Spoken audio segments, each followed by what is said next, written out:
Hello, everyone, and welcome to another episode of the Solidarity Against Sexual and Gender-Based Violence season here on As a Woman. Today, we are talking about violence against women at the community level and how traditional leaders can contribute to ending this violence.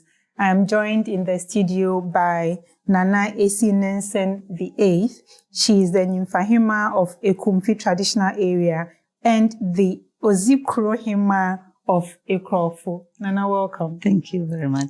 I also have with me, I don't even know what title to give her today, but her name is Miss Chichi Boham Yorsen. Thank you. She doesn't play with her Yorsen, like I mentioned.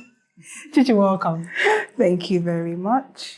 Like I mentioned, today we are talking about violence against women at the community level. It's all giggles now, but we know violence against women isn't a laughable issue. And we also know that a lot of these incidences happen at the community level where there is intimate partner abuse, which now stands at 24% in Ghana. There are, young girls getting sexually abused by men they think of as uncles, as family friends. There are, different forms of violence that happen at the community level. And a lot of the time, the traditional leaders are the first point of call for a lot of families in the communities. And that's why we thought it important to have this discussion with someone who lives in the community, with women who experience this, both women who experience this and men who are the perpetrators most of the time. And Chichi, who is a feminist activist, is here to contribute a very important voice to the conversation. So welcome once again, Nana. Thank you. And Chichi. I'm going to start with you, Nana. Thank you. Welcome. As a traditional leader, we know that a lot of the women in the community look up to you, not just as their leader, but as their advisor, as their confidant, as somebody they can come to when they are in need. And so we know that a lot of these cases come to you. What's the nature of some of these incidences that get reported to you? Thank you so much. I'm just privileged to be part of this discussion. And to start with, I just want to thank the organizers and everything. Now, most of the things that come to us are even the peers. Now it's about the peers. Because education is going down, is going down and going down. So now, in some cases, it's not just the uncles and the whatever you think, but now the peers themselves. And it is even running, young men. Even young men. And it's even running down to family members, not the uncles, but the peers that are even related. Cousins and distant brothers and sisters do same. And it's very, very bad in the community. When they come to you with these cases, what do they usually look for? What do you think they come for? Do they come for help reporting them or help talking to them or just help seeking justice? What's the nature of the kind of help they seek from you? Personally, I have a lot of this women empowerment groups. I have initiated lots of groups in my community. I have the Wild Deaf, Women in Law. I also have the Comfort. I also have women empowerment groups. Personally, I also have my NGO that we do girls empowerment and women empowerment with disability empowerment. So they already know. As part of our programs, I've told them, even if somebody touches your cheek, just come and report, come and say it to me. And it's like some of the members in the community are just saying, oh, so we shouldn't play with our family relations again. We shouldn't do this, we shouldn't do that. And they come there for advice and they come there for comfort. I always tell them that the first call should be their parents because they are in the house with their parents. But at times in the rural communities, most of the parents, even the mothers, or both, are not in the community with the kids. They are out there in the urban communities finding greener pastures. So the kids are left with their grandparents and their uncles and their older siblings and things. So out of attractions, certain things happen. So they come for advice. And when they come confidentially, we sit and we do what it is and what is above us, because we know we have the civil cases and we have the traditional cases and what is for us to discuss. We are also in touch with the social welfare, the assembly, and other people, the other stakeholders. So what we mostly do, I do a lot of referrals because I always say that there should always be a scapegoat, and that also sets us the mark for the people in the community. So when it comes for things that is not to be settled at the traditional council, quickly I refer to the right stakeholders. Awesome. Let's circle back to the first question. So when they usually come to report cases, what kind of cases is it? Is it, rape? Is it physical abuse? Is it emotional abuse? Like somebody, like rape is very obvious. Like somebody beating their wife or somebody's brother or sister beating her. What are these cases? And at what point do you decide, okay, this is a traditional one we can discuss here, and this one we have to refer to the police or to social welfare? Which cases do you, make these decisions on? Yes. What we normally talk about is maybe quarrels within spouses, where there is fight, there is cuts, or these ones, we don't settle it. We just refer by to cuts, you mean like somebody physically harmed? Physically harmed, maybe hit you with something, and fights and all those things are not to be discussed or even settled in the traditional way, because it is not to our level. When the case is taken to the right place, and then they come back to say, oh, let's do it as it is, because I also have professionalism in ADR, but I still get the permission from the right stakeholders. Whether you have the certificate or you've been through the practice, and it is not always, and it is not even allowed for you to do. Somebody has stabbed somebody, hit somebody. No, it's not settled at the traditional cases. And then with rape. I don't mean to cut you, Nana. What is ADR? ADR is alternative disputes resolution. Alternative dispute resolution, whereby when there are lots of cases in the courts, so some are settled at the traditional level. But even with that, we have levels and things that we don't settle at the traditional settings. And then with the rape and all that, those ones too are not settled at the traditional council. And then looking at stealing and all those things too, it depends on the degree. But the first call is to report to the police. And then if per their discretion, they can say, well, let's come home and settle at home. It's fine. Now, looking at the main things that brings abuse in the various communities, especially my community, is about our men. Our men, maybe somebody wants to marry more than one, somebody wants to marry more than two. I always say that traditionally, there's a way of going about it. Of course, there are women who are not married and would need, and there are people who might have the flair to accommodate other people. So it's also always good to go the right way. So if those things are not done, it provokes and brings abuse in the community. So one of the causes of violence against women at the community level is men wanting more than one wife. Yes. What are some of the causes? Before, Nana, you continue, I'll let Chichi, so Nana can breathe. She's been talking a lot. Chichi, you work at the community level and you are very much passionate about violence against young girls, especially. Yes. What do you think causes this? What do you think breeds this violence? Because there are some incidences you hear about it and you're like, this should not happen. Like, why would anyone do this to a child, like to a young girl? What's in your opinion? First of all, what are some of the cases you have had to, deal with as an activist? And why do you think, what do you think causes these to happen? So mostly it's sexual assault.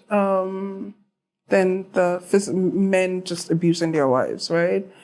A lot of the time. So causation, I don't think there's a particular thing that really causes it. I think it is the man and then the society that makes these things fester, that encourages it, because nobody's going to say, oh, beat your wife, but then we have societal systems that encourage abuse, right? First of all, seeing women as less than men, seeing women as men's properties.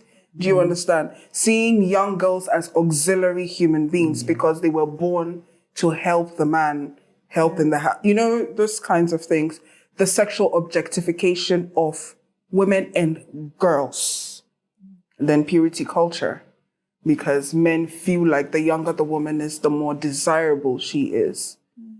Do you understand? These are the things that cause abuse. So it's not necessarily because there are men who want to marry more women, and then they don't have to like hit their wife. There are men who don't want any other woman, but then they feel like what makes them a man is exerting that kind of authority. And culturally, we have this thing where in order to show that you have authority over somebody, you have to be violent towards this person. You see it in parents and their relationships with their children. You see in teachers in school, their relationships with their kids. Like they feel like showing you have power has to manifest in a violent way. Do you understand? So those are the reasons that I have. It's our society, the internalized misogyny within our society, and how we do not place as much value on women and girls as we do on men. Thank you, Chichi. And yes, more to add? Yes, to add to that, most of the times too, we have this emotional abuse. It's not just the hitting, the insult and those things. In my community, the main occupation there is farming. So looking at this farming, there's a vast land that the family has to farm. But looking at their strength, you can't do it alone. So maybe there should be somebody who should be helping in the farm. But they'll go to the farm, and these women go to the farm, they go and farm and farm and farm, and they carry the foodstuffs on their heads, and the men with just a hoe or a cutlass in their arms, they come back home and they still prepare food, they take care of the kids, and they still have their conjugal rights. And it's a lot of work on the women. And most of the time, this even affects the kids, because in my community, at times, the children will even go to the school without any breakfast.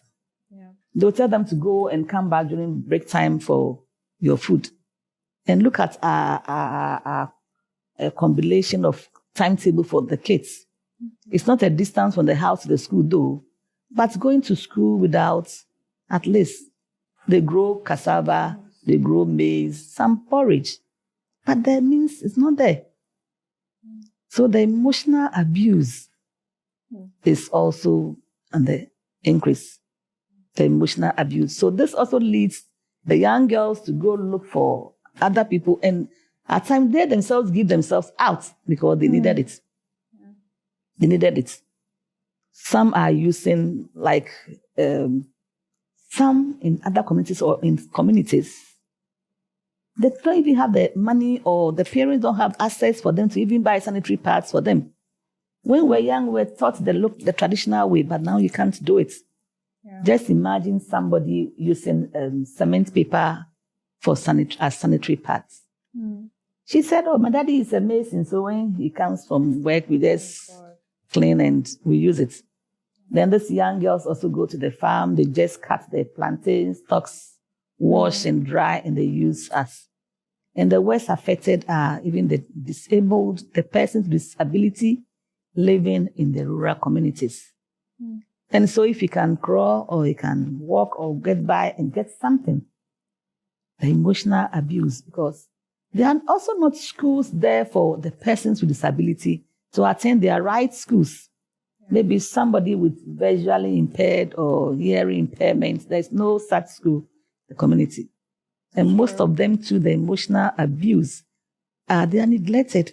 the person's disability, they think our culture. Yeah. It is by some fault of their parents or some sin that they did. So those with disabilities in the rural communities are really stigmatized and discriminated.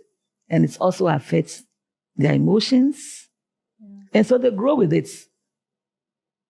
They have less access to education, less access to the basic rights of our living. So it's a big challenge. It's really, really important that you mentioned this. We had Nina with us, who is a woman living with disability. She's visually impaired, and she did mention how there's a lot of neglect at the community level, especially with women living with disabilities. Yes. And this immensely contributes to the abuse they suffer in the communities, especially in their immediate families. Yes. That's really, it's also really important that you mentioned, the example of the families that go into the farm and the woman. Can we say that the cultural or your sociocultural place of a woman in our society contributes to violence against women? Because we say, yeah, you're a woman, this is your duty. This is where you belong. This is what you're supposed to do. And a lot of men, especially husbands, like really hammer on that. Like, I've married you, I have paid your bride price, you are mine. Because, culturally, of course, he's come to pay your bride price, so you're like his property. You're supposed to be the one doing all the cooking and taking care of the children. That is your place as a woman. So even if you are dying, he expects you to do it. And if you don't do it, he gets angry. You are supposed to, like you mentioned, conjugal rights. It doesn't matter if you've carried 10 sacks of maize. He doesn't care. You still have to. Would you say that this traditional definition of the place of a woman contributes to violence against women? It does. And we, the women, are the main cause. Yes, we women are the main cause. Because just imagine somebody who has given birth. The first thing they will ask, is it a boy or a girl? If it's a boy, hooray! And if your first son, if your first child is a boy, it's a blessing. It's this, is that. If a woman, So we, the women ourselves, even when a woman goes to give birth and the child is a girl, just cast your mind back. So you're talking about women being women are women. Of yes, we are also part of the abuse. We are also part of the abuse. I remember when I was young, I was brought up by a single mother. And those times I thought mommy was doing us some harm. But I've grown to learn. Our daddy left us to the UK for quite a long time. But before then, when you do something in the house, mommy will check you before daddy comes back home. And daddy has nothing to say. But now, wait, when daddy comes, when daddy comes, when? And the child is always with you more than the time that the child stays with the dad. So we the mothers, we don't stamp our authority as women. And I don't think in the Bible, in the Quran, in all the religions, maybe I have to go back and learn more, where we were created inferior. But what I remember, and I know I'm not so good in the Bible, is when everything was created, God said there was something that will make Adam now full. And it was who? It was a woman. After God has created everything to make Adam the better human being he is. Even when Adam was asked to name the animals, who named Eve for Adam? So it is us, we the women, that we have to change that narratives. How we have to change it, whether traditionally, culturally, religiously. I think we have to start from the home. Don't you think it's because of the same socialization that men are the authority figure in the homes that make women cede this power to men? So like, okay, your father is the authority figure in the house. Wait for him to come to discipline you. Coming back to that same motherly discipline and the fatherly disciplines and things. we, the mothers, we have given them, the men, the golden plates to feed on. Because, like I said, when you give birth to a child and blah, blah, blah, blah, blah, blah. Now, you go to town these days, you find men doing women's jobs. But when you ask your girl to go and do maybe fabrication or welding, no. But now the men have seen that we are dominant. We are not taking over our rights. What is due us, we are not taking over. So right from the home to our environment, to the workplaces, to the wherever. But a lot of these abuses also happen because women try to overcome this traditional place or traditional roles box they've been put in. So if a woman, for example, decides to go into politics, for example, there's all this violence, verbal and even physical violence. Ursula almost got beaten. She had to run and hide. The last time I was in a meeting and she shared her story, and I was scared. It's long past, but I could feel how afraid she was in that moment. So, we are saying that, women have ceded this power to men, but there are also instances where when women try to get out of this box they've been put in, they are met with violence. So that in itself is a cause of, violence. Maybe we don't do it right, or we are not doing it right. Let's look at our widowhood rights. Look at our trocosi, look at our puberty rights. Is it the men who come to do it for the girls? Can I? Okay, Chichi, you want to? Yeah, I wanted to say something. So I do agree that to an extent, women are complicit in our own disenfranchisement, right? But then we live in a society where men have always, if you look in history, they've always used violence to take everything. And let's be very honest. As much as we all agree that we're equal, men still have more muscle mass. Men are more aggressive than women. So they will kill you. I mean, look at the femicide rates. Men are literally our natural predator. They are responsible for most of the deaths of women. So we live in a society where a woman has been conditioned that you are lower. You are lower to a man. It's in our religion, it's in our culture, it's in our widowhood rights, it's in our puberty rights. Do you understand? So this is something that your mother was taught, your grandmother was taught. So you find that even we live with it. We live with it. We were raised with it. The time now we have to come out. But you see, the problem with that is that in 2024, even as women are unlearning that conditioning, they are met with stigma. They are met with vitriol. They are met with violence. Like in America right now, a man asks for your phone number and you say no, he will just shoot you. Yeah. Do you understand? In Ghana, fortunately, we haven't gotten that bad. The most they will do is to insult you, chase you, things like that. And it is in you. So I feel like for women to even know and understand that we have this power, we are not inferior to men. There needs to be a cultural overhaul. Because let's not be delusional. Men have the power.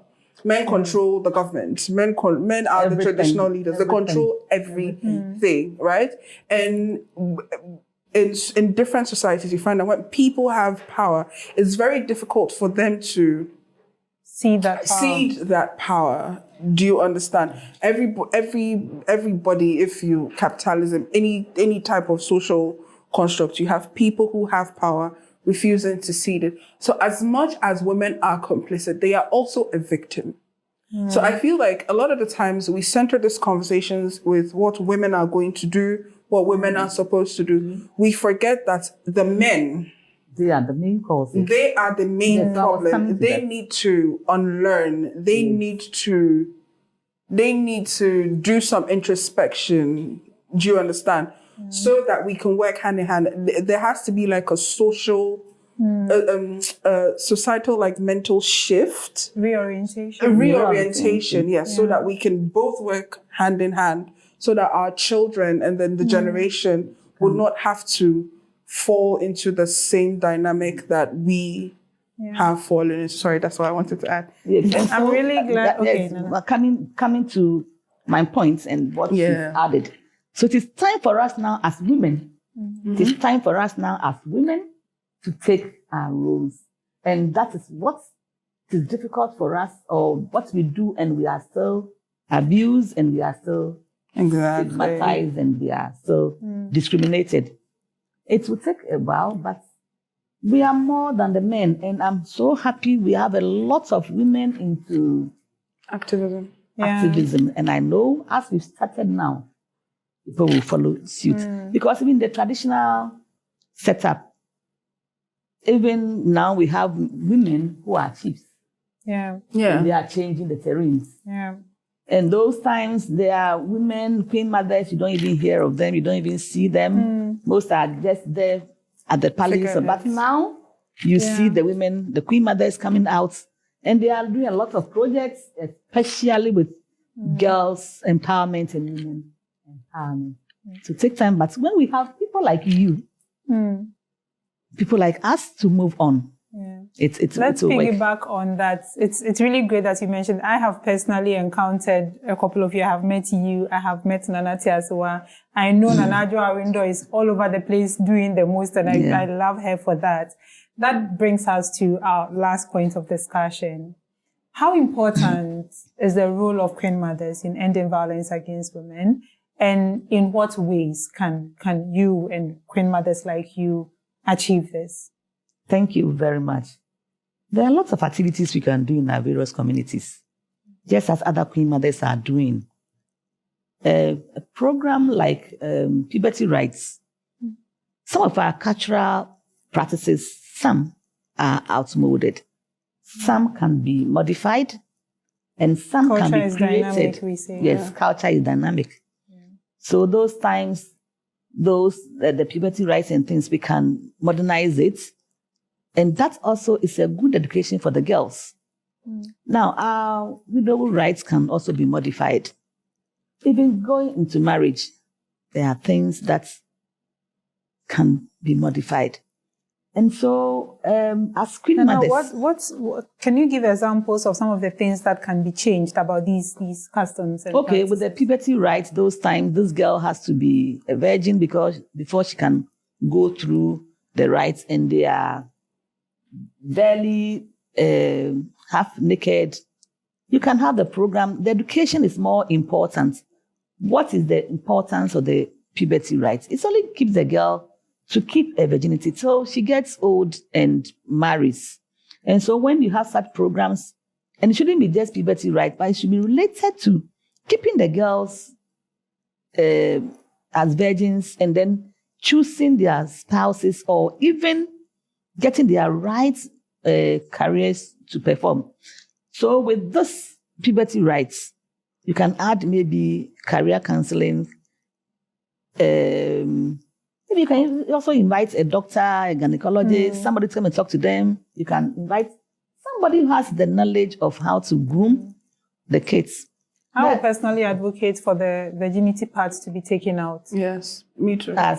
Yes. Because, I'm sorry. No, we don't mean to interrupt you. Yeah. But you see, the thing about the virginity and putting the onus on the girl to keep her virginity, a lot of young girls, if you look at the statistics, they have no choice in that. They are more likely to be sexually assaulted, especially by men in their homes. Do you understand? And then when you have a puberty right that insists that you have your virginity, when you're a victim of this crime, the stigma is on you. It's always there. Yeah. It's good you raise this.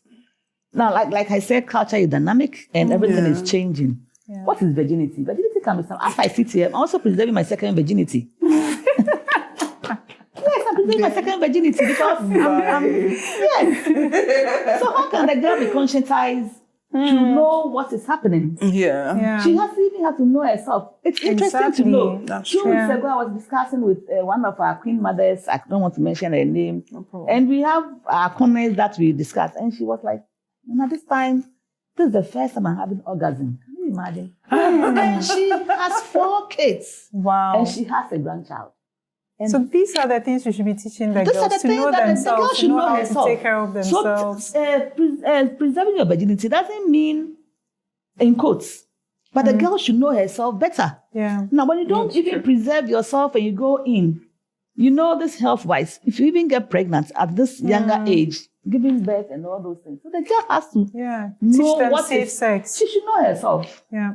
She should know herself. Like somebody, there's a whole traditional leader who has 4 kids and a grandchild, and the husband died how many years, and she's remarried. This is the first time she's getting orgasm. And it will surprise you to know, queen mothers are even being abused in a lots of ways, because maybe you are a queen mother, your profession, your choices, your outlooks, your everything is now restricted in a way.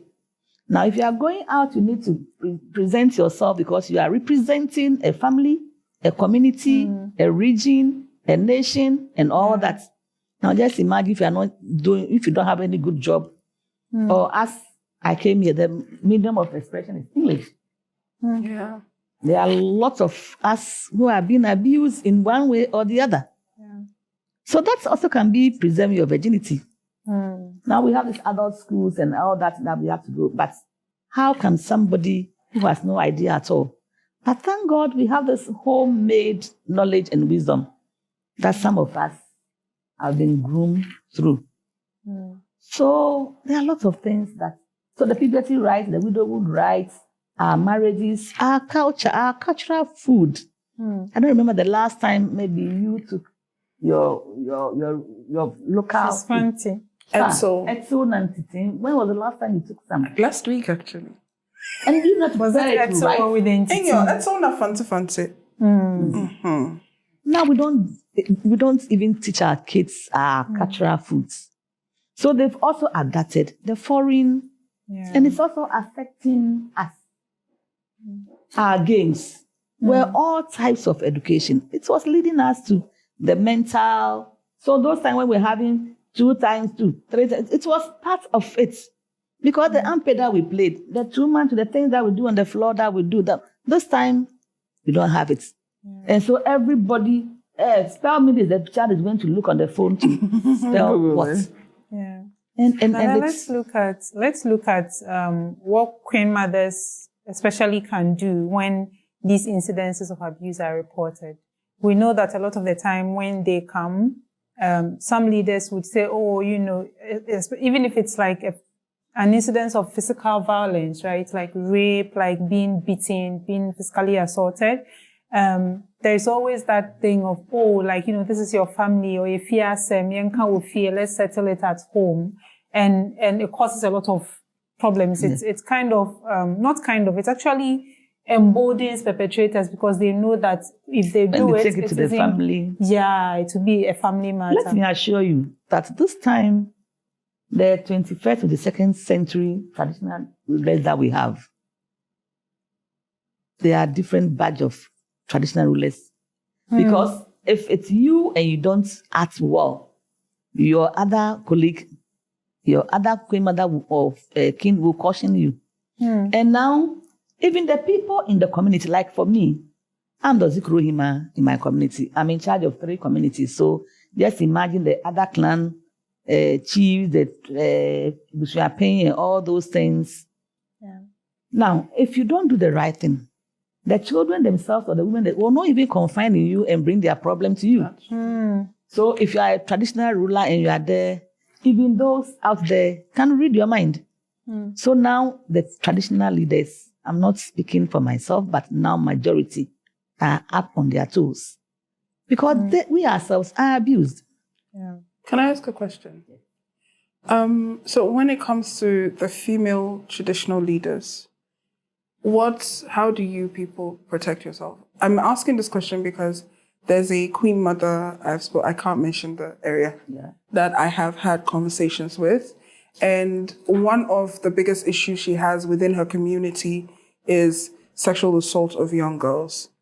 And it's so bad that you have the men in the palace, the chiefs, right? Grooming 11, 12, 13-year-olds. the chiefs who are supposed to take care of them are the ones who are the perpetrators. And she says that it's so bad that she doesn't live in Ghana. Whenever she comes into the country, she can't live in her community because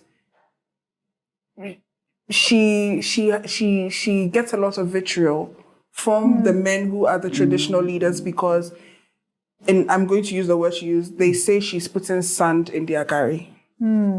She's being a stumbling block. She's being a stumbling block. So in cases like this, how do you protect yourselves? In the traditional setup, when you are not in your community, there is somebody there to take care of you, take charge of the community.